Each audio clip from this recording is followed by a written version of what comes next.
Et c'est parti. Bonjour Morgane, Salut Tévi. comment ça va? Ah ben, ça va très bien. Et toi-même? Ça va très bien, merci. Est-ce que pour commencer, tu peux te présenter?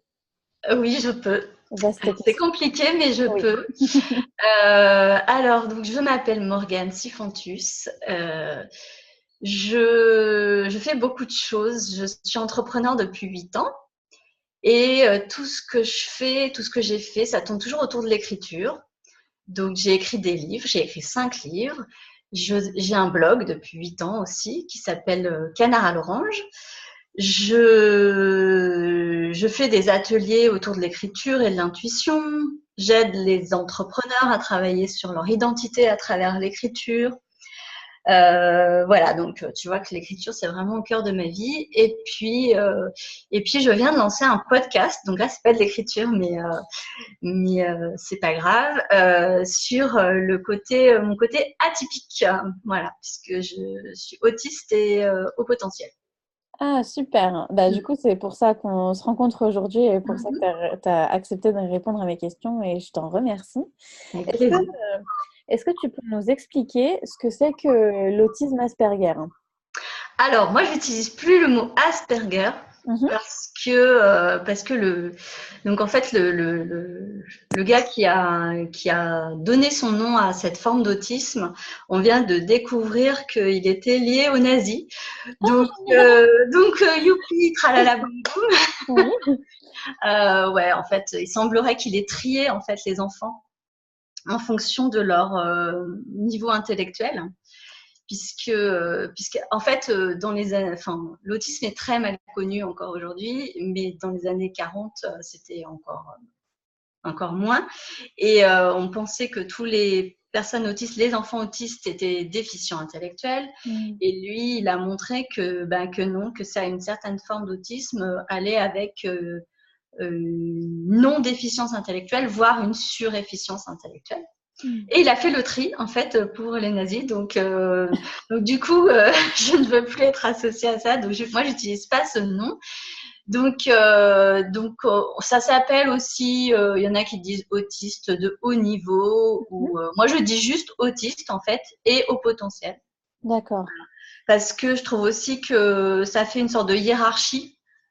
Et j'aime pas la hiérarchie entre les gens. Donc, pour moi, voilà. Et donc, c'est quoi? En fait, le haut potentiel, je pense que la majorité des gens qui te suivent savent ce que c'est.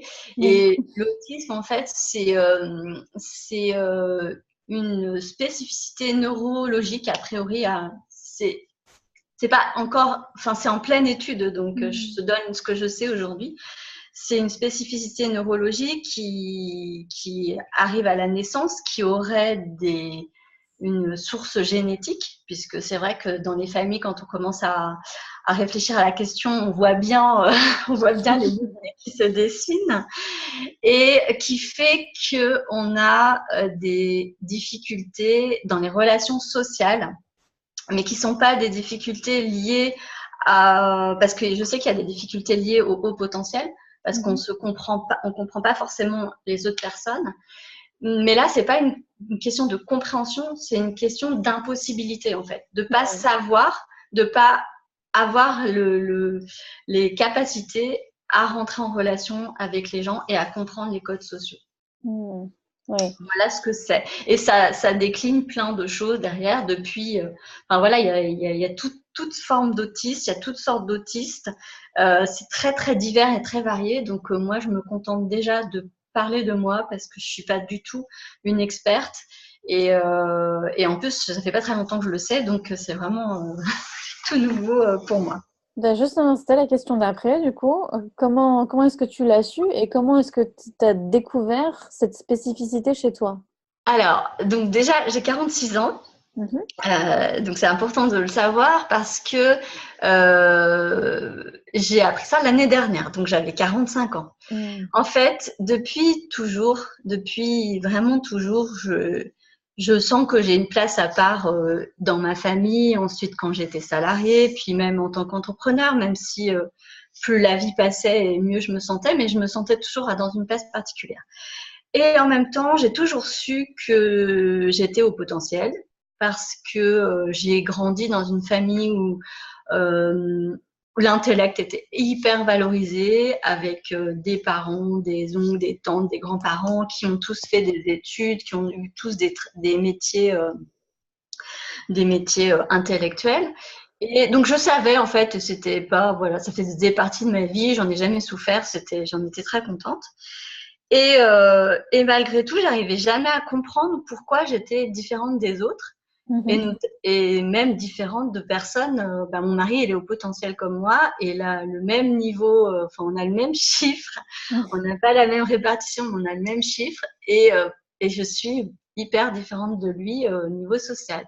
Donc, je comprenais pas.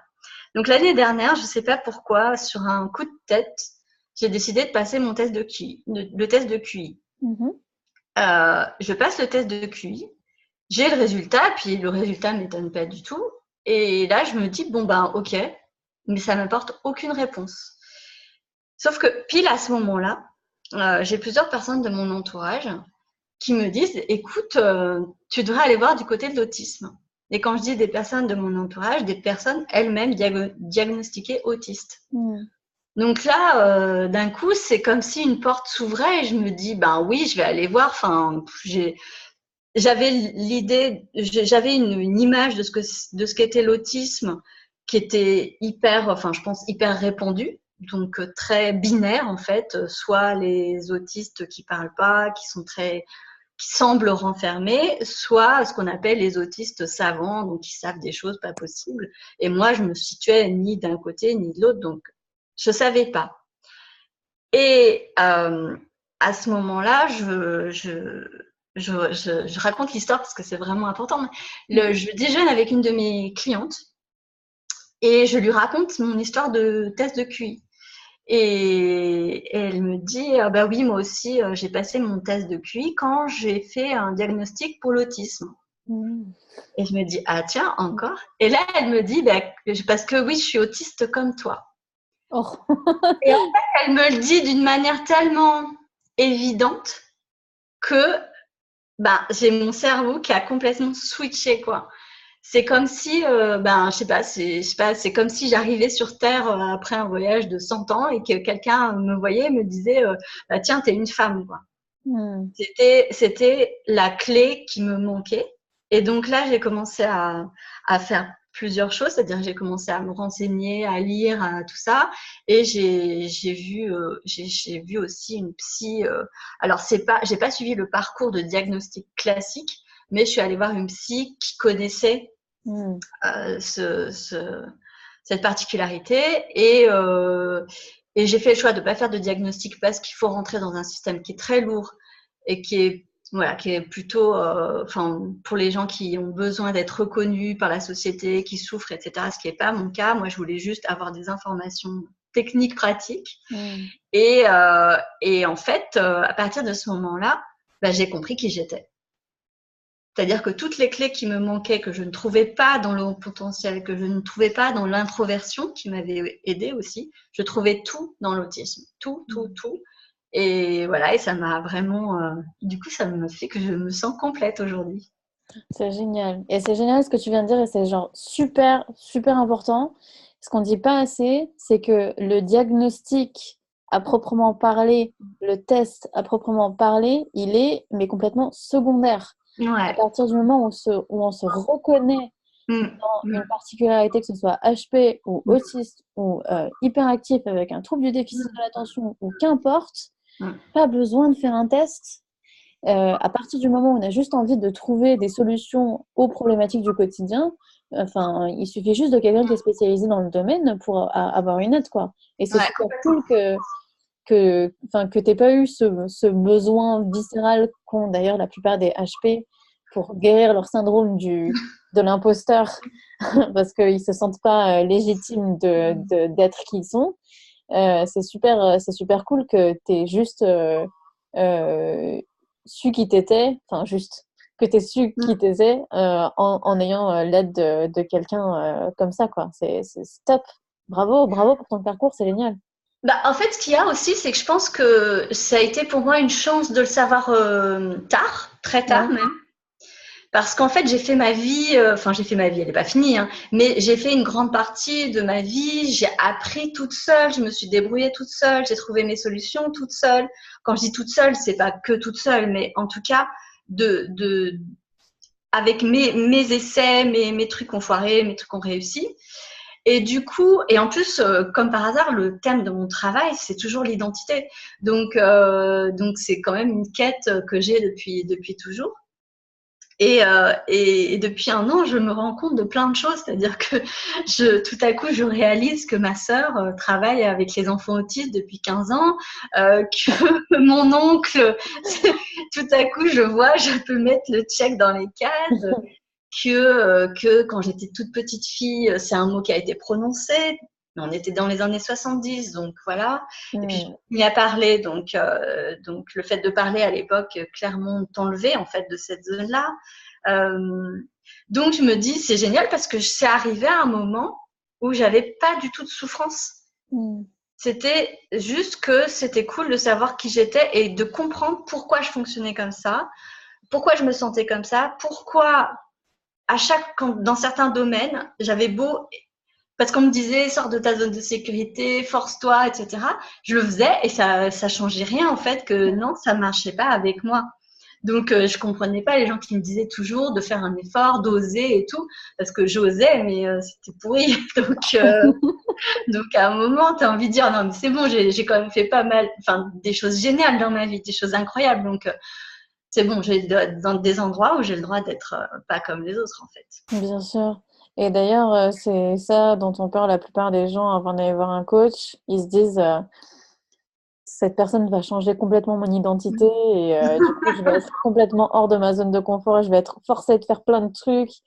Alors que non, la plupart d'entre nous, on veut juste que les gens, justement, sachent qui ils sont pour pouvoir retourner dans cette zone où ils sont confortables pour mieux se connaître et pour mieux en sortir plus tard, évidemment, quoi. Mais, Exactement. ouais. Et j'en ai parlé d'ailleurs il n'y a pas longtemps avec une amie qui me disait oui, alors viens, il faudrait que tu ailles avec moi dans ce séminaire très très loin avec plein de personnes, avec des chambres qui ne sont pas du tout individuelles, avec des repas dans un self, avec plein de gens autour tous les jours. Et tu ne seras jamais seule. Et moi j'étais là, jamais. Elle me fait oui, mais quand tu te sentiras prête avec toi-même, eh ben, ce serait bien de te challenger pour y aller. Et moi je lui disais, écoute, je me connais. Et je pense que si j'y vais, je vais faire une crise d'hystérie, je pense. Être avec plein de gens, genre jamais de silence, ce genre de choses, ça doit être mais éreintant, quoi. Il y a plein de gens qui comprennent pas ça, qui ont du mal à passer au-delà de tout ça. D'ailleurs, est-ce que tu peux nous parler justement de... Donc, quand tu as eu ce diagnostic, tu as eu plein de déclics sur ton fonctionnement. C'était quoi ces déclics? C'était quoi les problématiques? Alors, en fait, pour refaire un petit peu l'histoire, les premiers déclics que j'ai eus sur mon fonctionnement, c'était, je pense que j'ai eu un premier déclic inconscient quand j'étais salariée. En fait, j'ai été salariée pendant 15 ans et je me suis fait chier à mort pendant 15 ans. Bon, ça, je pense que ça va parler à tous les HP. Hein. Et un jour, voilà, c'est pareil, mon cerveau a bugué et je me suis dit, là, il faut que je sauve ma vie. Je pars, je crée une entreprise et j'y connaissais que dalle. Et en fait, j'ai jamais eu peur. C'était comme si c'était une évidence alors que j'y connaissais rien. Et à partir de ce moment-là, j'ai commencé à rencontrer des gens ou à faire des lectures qui m'ont fait ces révélations. Et le premier thème qui m'a vraiment beaucoup parlé, ça a été l'introversion au sens énergétique. C'est-à-dire que d'un coup, je comprenais que c'était normal, comme j'étais très introvertie, c'était normal que je supporte pas de voir plein de gens. C'était normal que je sois fatiguée après une fête. C'était normal que j'ai envie d'être dans le silence, dans le calme, etc.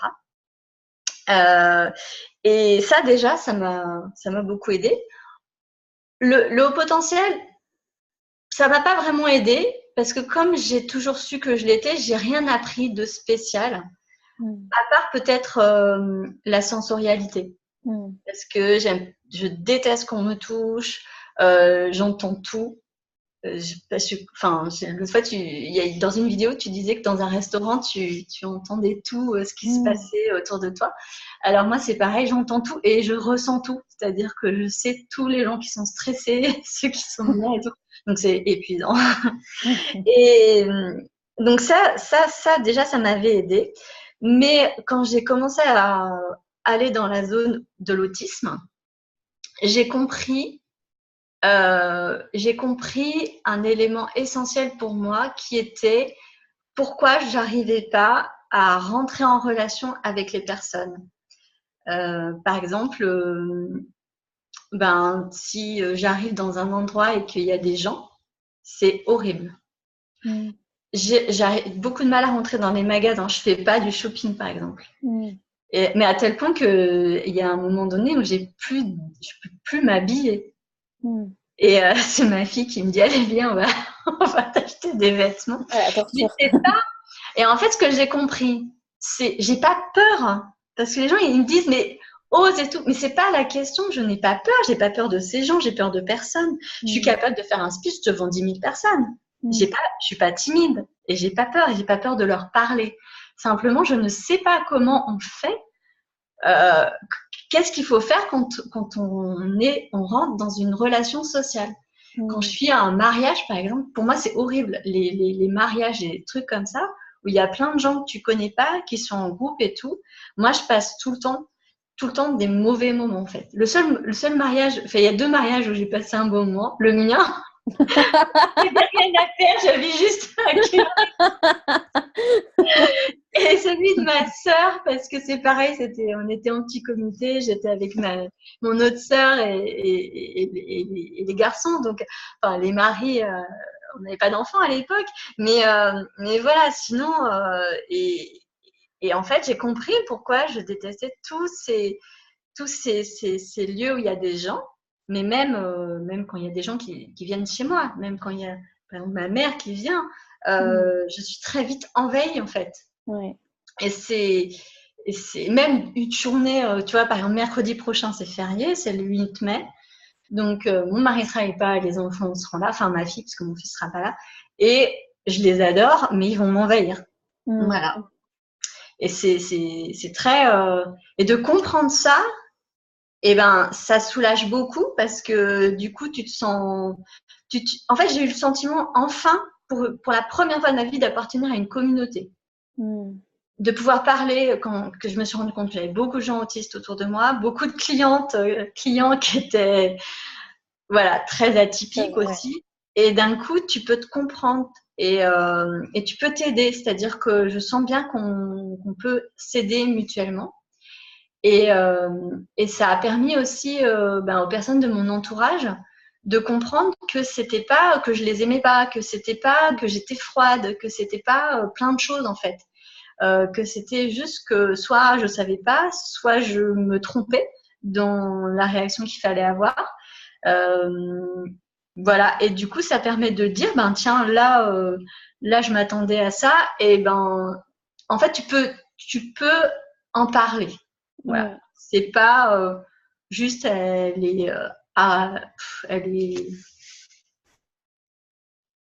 elle ressent rien parce que peut-être, je pense qu'on avait souvent cette impression-là de moi avant. Ouais, c'est complètement le contraire. C'est que je ressens beaucoup, mais je sais pas pourquoi je ressens autant et puis je sais pas forcément pourquoi. C'est pas adapté. Je vais te donner un exemple. Il y a pas longtemps, il y a eu la grève je sais pas comment ça s'appelle, les éboueurs ont fait la grève là où j'habite. Et donc, il y avait les poubelles qui s'entassaient dans les rues. Et en fait, moi, ça m'a vraiment beaucoup perturbée.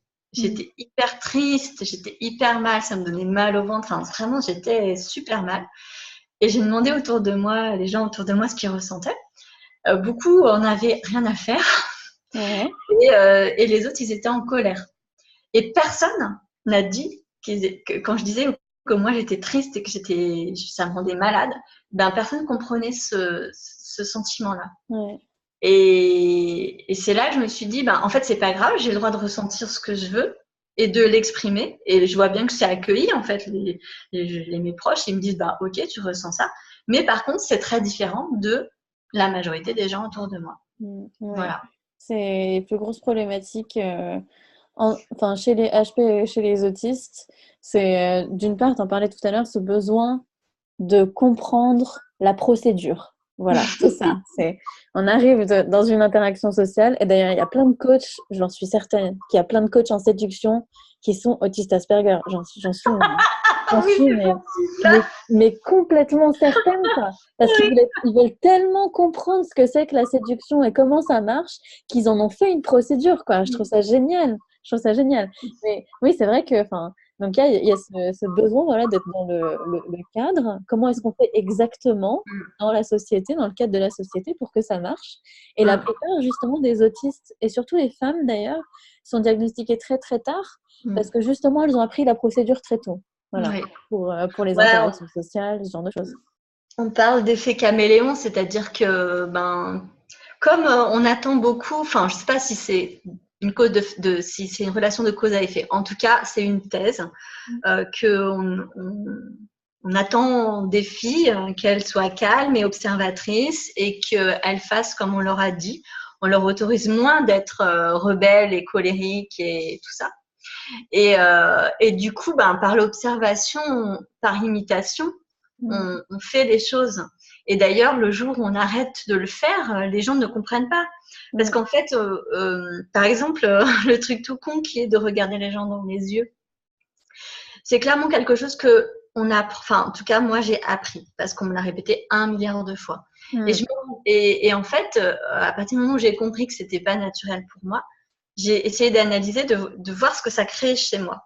Et en fait, quand je regarde quelqu'un dans les yeux, je suis occupée à regarder cette personne dans les yeux. Et donc, je ne l'écoute pas vraiment. Et je ne suis pas vraiment avec cette personne-là.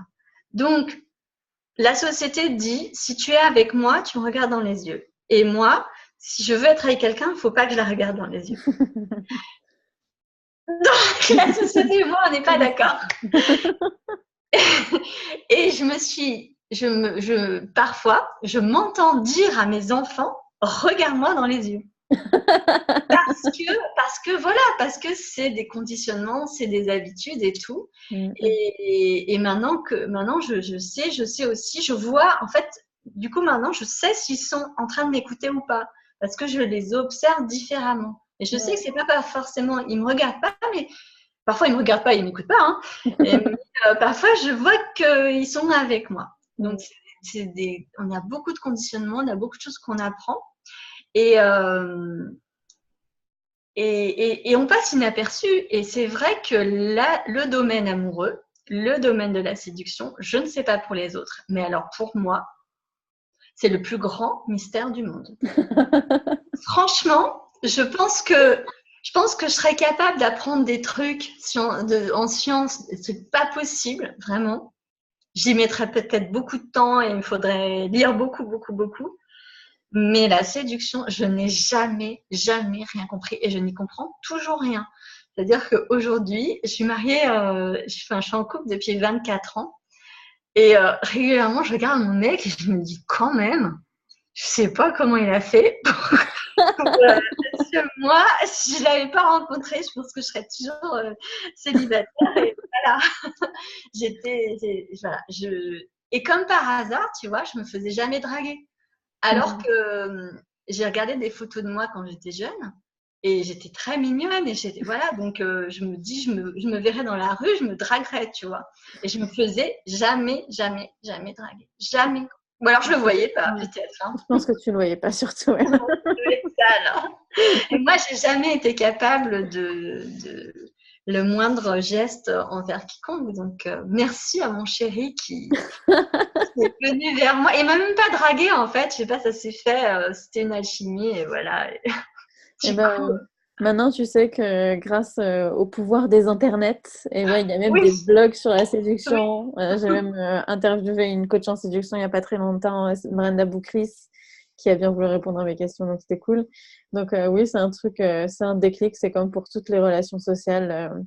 On se rend compte très vite que quand quelqu'un nous tend la main, il faut tendre la main et la serrer. Voilà, ce genre de choses.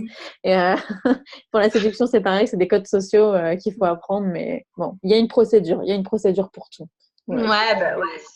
Le livre, le grand livre des procédures. Dire bonjour et dire au revoir. Oui. Insupportable, insupportable. Ou prendre le téléphone, insupportable. Oui, tu m'étonnes. Alors que tu parlais d'Internet, moi, franchement, je suis hyper contente d'être née à l'époque d'Internet. Enfin, je suis pas née à l'époque d'Internet, justement, mais je remercie les créateurs d'Internet parce que franchement, toute ma vie est sur Internet. À part ma famille proche, je n'ai quasiment aucune amitié aujourd'hui. En tout cas, la majorité de mes amitiés commencent sur Internet, même si elles peuvent continuer après en physique. Mhm.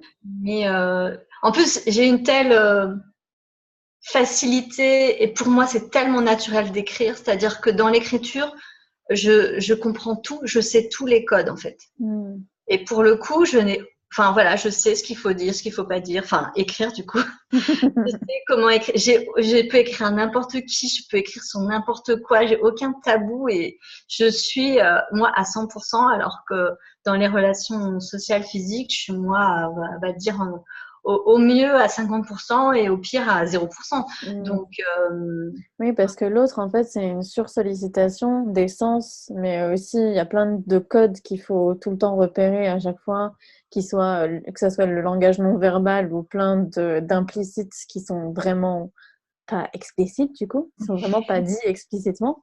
Et c'est un problème chez plein de HP. J'ai dit quelque chose, mais comme je l'ai dit sans émotion, la personne ne l'a pas reçu. Du coup, il faut maintenant exprimer les émotions. Et du coup, j'avais lu certaines études sur l'autisme.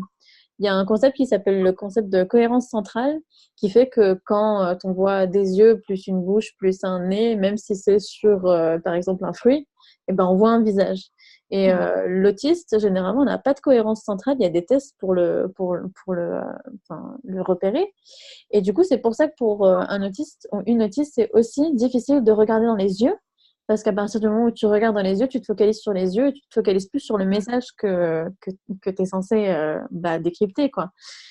Du coup, cette cohérence centrale, le fait que un ensemble de choses est censé faire une chose plus grande et qu'on est censé voir que cette chose plus grande, le manque de cette chose-là, de cette cohérence centrale, ben, ça fait que les autistes ont une difficulté supplémentaire pour nouer contact avec des gens, suivre des conversations dans des endroits bondés, ce genre de choses, quoi.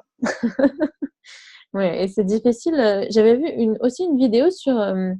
donc, il y a une autiste qui s'appelle Super Pépette. Donc, oui, c'est comme ça qu'elle s'appelle. Julie Dachez, oui, je la Ouais. connais. Très bonne, super bonne vidéo d'ailleurs qu'elle fait où elle expliquait la théorie des cuillères qui m'avait beaucoup touchée moi en tant que HP. Est-ce que tu l'as vu cette vidéo? Est-ce que tu peux nous l'expliquer? Alors oui, oui, ben, Julie Dachet, donc Super Pépette, ça fait partie de mes ressources. Elle a fait pas mal de choses. Elle a fait une BD que j'aime beaucoup, qui s'appelle La différence invisible. Elle a fait aussi une thèse. Elle est autiste. Elle a fait une thèse en sociologie sur l'autisme. Et donc dans ses vidéos, elle parle de plein de choses. Sur ce thème-là. Et donc la théorie des cuillères dit que on a tous un certain nombre de cuillères pour une journée. Mmh. Ceux qui ont de la chance, qui sont extravertis, je sais pas, ils doivent avoir 1000 cuillères, j'en sais rien. Si tu es au milieu entre introverti et extraverti, mettons que tu es 50 cuillères. Et puis plus tu vas vers la zone introvertie forte et moins tu as de cuillères. Et donc, chaque interaction sociale ou chaque moment d'hypersensorialité va t'enlever une cuillère. Alors après, ça dépend de chacun. Chacun, on est tous différents et on a tous des choses qui nous enlèvent de l'énergie. Et parfois, ça peut aller très, très, très vite. Euh, et donc, tu as besoin de temps après pour récupérer, aller rechercher tes cuillères qui sont tombées par terre, en fait. Ouais, complètement, ouais. Ça devait être un calvaire pour toi quand tu étais salarié, du coup, avec cette théorie-là. Oui, alors oui, mais je me rends compte maintenant. C'est-à-dire que, alors après, c'est marrant parce que en fait, j'ai eu plusieurs métiers. Mon premier métier était un métier, j'étais journaliste. Mmh. Alors, c'était un métier à la fois qui peut te prendre des cuillères parce qu'il faut. En plus, à l'époque, il n'y avait pas Internet, donc il fallait appeler des gens, donc horrible. Là, ça me prend 10 000 cuillères. Aller dans des endroits, faire des interviews, tout ça, bon, ça prend pas mal de cuillères, mais en même temps, tu es attendu. Donc, en fait, moi, quand je suis attendue, ça me prend beaucoup moins de cuillères que quand je vais solliciter quelqu'un. Et en même temps, c'est un métier, j'étais journaliste dans la presse écrite, donc c'est un métier très solitaire parce que tu passes beaucoup de temps à écrire. En plus, je m'occupais de toute la. J'étais responsable de la rédaction, donc je m'occupais des articles des autres et tout, je mettais en page et tout. Donc en fait, je pouvais faire beaucoup de mon métier toute seule, donc ça allait. Mais par contre, après, j'ai changé de métier, j'ai fait du marketing, tout ça. Et à un moment donné, j'ai fait le pire métier, je pense, pour moi. J'étais technico-commerciale, c'est-à-dire que j'étais sur les routes la journée et j'allais dans l'agriculture. Donc, j'allais dans les silos, donc là où il y a les technico-commerciaux qui s'occupent du blé. Et il fallait que j'anime les groupes et tout. Enfin, c'était le pire métier, je pense, pour une fille autiste HP. Mais bon, je suis HP, mais pas autiste. Et en fait, je pense que j'ai atteint le summum de ce que je pouvais pas faire. Ce qui m'a permis ensuite, bon, c'est bien parce qu'après, je suis redescendue et voilà. Mais quand j'étais salariée, ce qui était le plus dur, il y avait deux choses qui étaient très compliquées.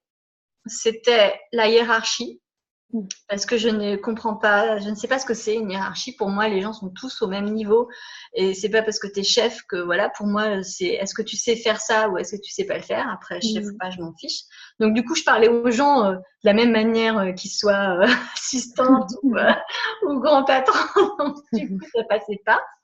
Et puis, il y a beaucoup, beaucoup de codes. J'étais dans une multinationale. Donc, en fait, toute ta vie de salarié, elle est codifiée. Et moi, ben, je comprenais rien. Donc, ça me fatiguait. Et en plus, je m'embêtais beaucoup. Donc, voilà. Donc, je sais pas comment j'ai survécu. Je pense que j'ai survécu physiquement, mais j'étais tout le temps stressée, en fait. J'ai pas passé 15 ans à stresser pour une raison ou pour une autre. Donc, et depuis que je suis entrepreneur, alors que c'est le gros, enfin franchement, c'est hyper chaotique, c'est que de l'incertitude. J'ai aucune visibilité financière et tout, et je suis hyper zen. Enfin, je revis en fait depuis que je suis entrepreneur parce que j'ai personne. Je travaille toute seule et je fais ce que je veux, quand je veux, comme je veux, et du coup, pour moi, c'est idéal. Oui, je comprends, ouais. Parce que moi aussi, ça a été très très difficile, mon travail salarié. Ce qui est le plus dur, c'est que aujourd'hui, ce que je sais, c'est que dans ma vie, la valeur numéro un, c'est la transparence. Je m'en cache pas, hein, je le dis à mes clients. Ils connaissent les prix, ils connaissent les horaires, ils savent que si il y a une heure de perdu, que je suis pas prévenue en avance, je suis très énervée et qu'ils vont le savoir après. Enfin voilà, il y a plein de choses comme ça. Voilà, tout le monde sait tout le monde sait comment fonctionne l'hypnose, comment fonctionne tout mon fonctionnement, tout le monde le connaît. Et en entreprise, ce qui compte, ça n'est pas de dire les choses de manière explicite, c'est plutôt de comprendre l'implicite qui a été exprimé de manière un peu comme ça, là, par quelqu'un, dans un couloir, même pas dans une réunion. Enfin, voilà. Et si on n'a pas compris cette phrase-là, eh ben, 2 semaines plus tard, on peut se faire virer parce que quelqu'un a dit ça. Et toi, t'as pas compris. Et ça a été, mais vraiment, aussi les pires années de ma vie parce qu'il a fallu vivre dans l'implicite des autres.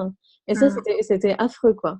Et du coup, ce qui est bien maintenant, c'est que justement, maintenant que je le reconnais, que cette explicité est primordiale dans ma vie, il y a même des amis à moi qui me disent des secrets pour que j'aille les répéter de manière explicite aux gens. Ça, je trouve ça génial. Moi, ce que je détestais en entreprise, c'est que on survalorisait l'image, Ouais. l'image du travail et pas le travail. Oui. Et c'est ça, je n'ai jamais compris. Et le présentéisme, voilà, ce qui donnait l'impression d'eux, ce qui brassait de l'air.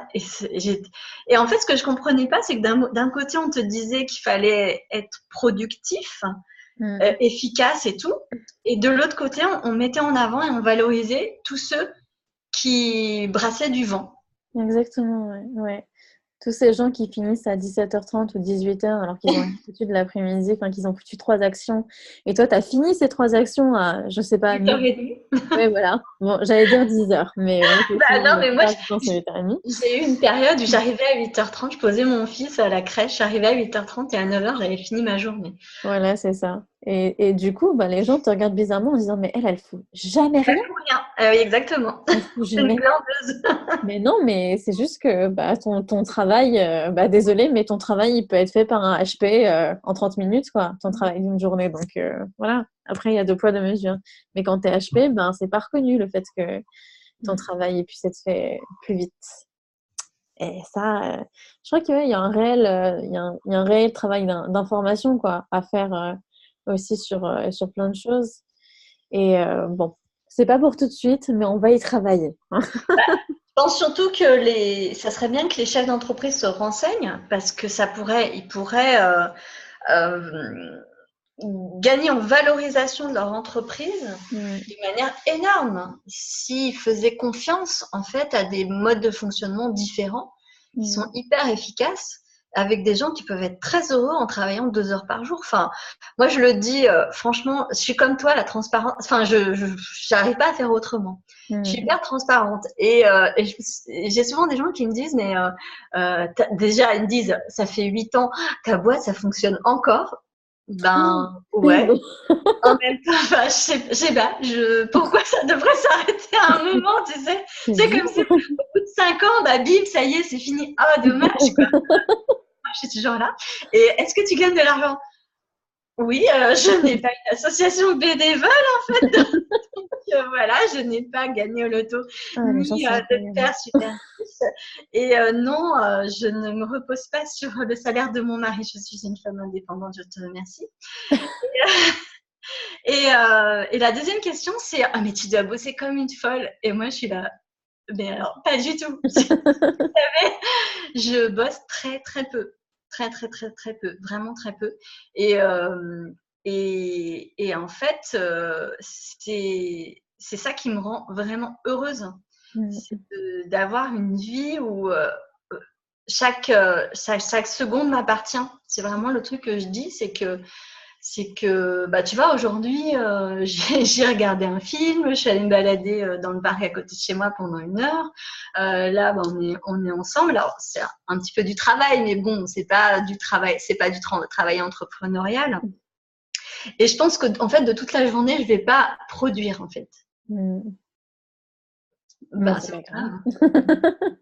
grave. Demain, je produirai, je vais travailler 3 heures, ce sera beaucoup. Donc après, je serai fatiguée, je vais rentrer chez moi. Mais ça, enfin, c'est un sujet qui est super important en fait, parce qu'il y a plein de gens surtout des gens qui me regardent, qui culpabilisent parce que, ben, souvent, ils ont des taux d'énergie qui font en haut, en bas, et puis des fois, ils sont très, très productifs, et puis ils ont des périodes où ils ne le sont pas du tout parce que justement, ils se sentent fatigués. Mm. Et c'est important de respecter ça. C'est important de respecter qu'il y a des fois, on a besoin d'arrêter et de prendre soin de soi et d'arrêter de dépenser tous ces niveaux d'énergie à voir des nouvelles personnes et à sortir et à gérer plein de problèmes différents. Et enfin, gérer ces problèmes à soi et ces niveaux d'énergie à soi, c'est déjà bien et c'est grand. Et ça Mm. aide pour l'entreprise plus tard, quoi. Donc, il faut aussi être conscient de tout ça, quoi. Tout à fait, c'est Mm. essentiel. Exactement, ouais. Est-ce que tu aurais des conseils à donner aux personnes qui nous regardent? Quand Des conseils. Je suis pas très conseil. Euh, euh, déjà, je sais pas trop qui te regarde. Ben, il y a beaucoup de gens, il y a beaucoup de HP qui s'ignorent, Ouais.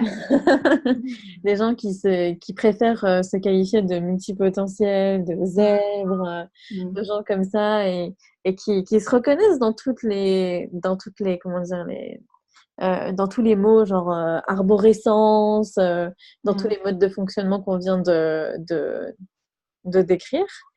Et c'est surtout des personnes qui n'arrivent pas à mettre en place des projets parce Mm. que ils n'arrivent pas à aller jusqu'au bout. D'accord. Et souvent, la grosse problématique, c'est ouais, soit la pensée en arborescence, soit c'est le niveau d'énergie qui font D'accord. au bas et qui sont pas respectés, quoi. Ok. Alors, je dirais deux choses. La première, et ça c'est issu de mon expérience, c'est que je pense qu'il y a un point hyper important, c'est d'avoir confiance en ses capacités. Alors quand je parle de capacités, je parle justement pas des capacités intellectuelles, parce qu'en général on sait, mais c'est plus ses capacités à créer. Ouais. Et la différence entre les capacités intellectuelles classiques, on va dire, comme on apprend, éducationnelles, et la capacité à créer, c'est que le fait de créer se suffit à soi-même. Donc, tu n'as pas besoin d'arrêter. Il n'y a pas de fin à la création. Donc, il n'y a pas d'aller au bout, en fait. À partir du moment où tu commences à créer, bah, t'es dans la création et donc ça, c'est bien. Alors que bah, si tu commences une équation de maths, ben, c'est mieux d'aller jusqu'à la fin. Voilà, tu as un résultat à la fin. Et je pense que c'est déjà la première étape, c'est de se dire ouais, ok, j'ai peut-être 1000 projets et j'arrête pas d'en commencer plein et je termine jamais. Et ben en fait, c'est pas grave. Et moi, c'est ce qui m'est arrivé. Et c'est le jour où j'ai vraiment intégré que c'était pas grave, que d'un coup, je me suis mise à finir mes trucs. Enfin, quand je dis finir, c'est-à-dire arriver à un endroit qui me satisfaisait.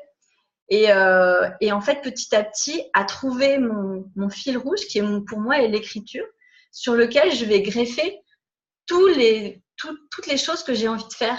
Et tu vois, par exemple, maintenant, je te donne un exemple typique des gens qui viennent me voir, qui ont besoin d'être accompagnés dans l'écriture. Souvent, c'est des gens qui veulent se lancer dans le blogging ou qui veulent écrire un livre. Et en fait, ils commencent et puis ils n'arrivent jamais au bout. Parce qu'en fait, il n'y a pas de bout. Même un livre, même si tu arrives à finir ton premier livre, tu as envie d'en écrire un deuxième, etc. Mais alors, le blog, c'est vraiment le truc qui ne s'arrête jamais. Enfin, si tu toute ta vie. Complètement, ouais. Et du coup, ils se mettent des objectifs de ouf sur le premier article ou les 10 premiers, qui doit être comme ci, comme ça, nanana. Et moi, je leur dis, exercice le plus simple possible et très compliqué pour la majorité des gens. Tu écris ce qui vient et tu publies. Oui, très dur. Sans te relire, sans réfléchir, sans demander son avis à la terre entière, sans rien du tout. Tu écris, tu publies. Et en fait, tu fais ça plein de fois. Tu écris, tu publies, tu écris, tu publies, tu écris, tu publies. Et en fait, ça apparaît, au bout d'un moment, ça devient une routine, comme dans le sport, quoi. Quand tu apprends un nouveau sport, au début, tu fais les choses pas très bien, mais tu les fais quand même. Et puis, petit à petit, c'est de mieux en mieux. Et ce qui fait qu'au bout d'un moment, tu n'y penses plus. En fait, tu penses plus au fait de te dire il faut que je me relise, il faut que la photo soit ci, soit là. Tu fais ton truc, tu publies, et puis de toute façon, magie d'Internet, derrière, tu peux rajouter une photo, tu peux corriger la faute que tu as vue en te relisant 2 jours plus tard, ou que machin t'a dit parce que machin est contre le foot des fautes, donc il te l'a dit. Et tout à coup, tu regardes en arrière et tu te rends compte que ton blog, il a 50 articles. Alors que la personne d'à côté, tout aussi multipotentielle que toi ou HP ou ce que tu veux, elle est toujours sur son premier article que personne ne va lire parce que personne ne lit le premier article. Et elle est hyper stressée et en plus, ça sa confiance en elle qui baisse. Donc en fait, ça peut sembler contre-intuitif, mais la confiance monte en faisant des conneries. Parce que tu te rends compte que la Terre continue de tourner même si tu fais des conneries. Et tu te rends compte que tes conneries, elles sont pas si connes que ça parce que finalement, tes 10 ou 15, 20 premiers articles que tu trouves nuls, ils existent déjà et puis ils sont pas si nuls et puis tac, tac, tac, tac, tac. C'est voilà. Olivier Roland. Un peu long, mais c'est très bien, c'est très bien. Voilà, c'est Olivier Roland qui donne souvent ce conseil pour les gens qui veulent poster des vidéos sur YouTube. Il dit voilà, j'ai une bonne et une mauvaise nouvelle concernant ta chaîne YouTube au début. Et la bonne, c'est que non, la mauvaise, c'est qu'il y a que ta mère qui va te regarder. Et la bonne, c'est qu'il y a que ta mère qui va te regarder. Du coup, tu peux poster, il y a que ta mère qui va regarder. Donc, mais c'est oui. bon, quoi. Mais je disais au début que je viens de créer un podcast. Et en fait, maintenant, je suis tellement habituée quand j'ai une envie de le faire que j'ai eu l'idée le samedi matin. juste l'idée. Le dimanche, je savais de quoi je voulais parler. Et le lundi matin, j'ai pris mon casque, j'ai enregistré et j'ai mis sur une plateforme de podcast. Et j'ai fait la pub sur Instagram. Et franchement, le premier, il est pourri. Enfin, il n'est pas pourri. C'est pas ce que je raconte qui est pourri, parce que ce que je raconte est hyper intelligent, évidemment. Évidemment. Bien sûr. Mais par contre, le son est pourri. Enfin, il n'y a pas d'intro. Enfin, c'est le premier. Donc, voilà. Mais n'empêche que aujourd'hui, j'ai 4 épisodes, qu'il existe, que maintenant, ça y est, j'ai compris comment marche un micro, j'ai compris comment on le mettait sur d'autres plateformes. Et en fait, peut-être ça, c'est quelque chose d'important pour les HP multipotentiels. C'est n'attends pas de savoir pour faire. Fais pour savoir. Tu fais et c'est en faisant que tu vas apprendre. Totalement. Et voilà. Et il y a 150 personnes qui ont écouté mon premier podcast. Voilà. Quand même, c'est pas nul. Dont ta mère. Et Non, je ne pense pas. Non, même pas ta mère. Non, parce que j'ai quasiment plus aucun de mes proches qui ne suit ce que je fais. Je pense que c'est trop bizarre pour eux, donc ils ont lâché l'affaire. Mais en fait, ça me va très bien. Oui, non, mais c'est quand même mieux. Pardon, il y a mon chien qui s'installe. Ok, écoute, merci beaucoup pour tout ça. Merci d'avoir répondu à mes questions. Avec plaisir. J'ai une dernière question pour toi. Est-ce que tu penses que quelqu'un de ton entourage, quelqu'un que tu connais, serait susceptible de bien vouloir répondre à mes questions pour une prochaine interview? Oula. Vaste question. De mon entourage entrepreneurial? Oui, ou quelqu'un que tu connais de près ou de loin. Tu avais parlé de Super Pépette tout à l'heure, je ne sais pas si tu la connais en fait. Mais... Non, je ne la connais pas personnellement. Mais par contre, si tu veux, je peux faire un appel à candidature sur Instagram, sur les personnes qui me suivent. Avec plaisir. Charge à toi après de voir si ce sont des personnes qui peuvent fitter avec toi. Mais ouais, je pense que ce sera le plus simple. Ouais. Super. Ok, très bien. Merci beaucoup en tout cas. Merci à toi. Je vais mettre tous les liens vers tes réseaux sociaux en barre d'infos dans la description. Et puis à la prochaine. Ouais. Allez, salut. Ciao.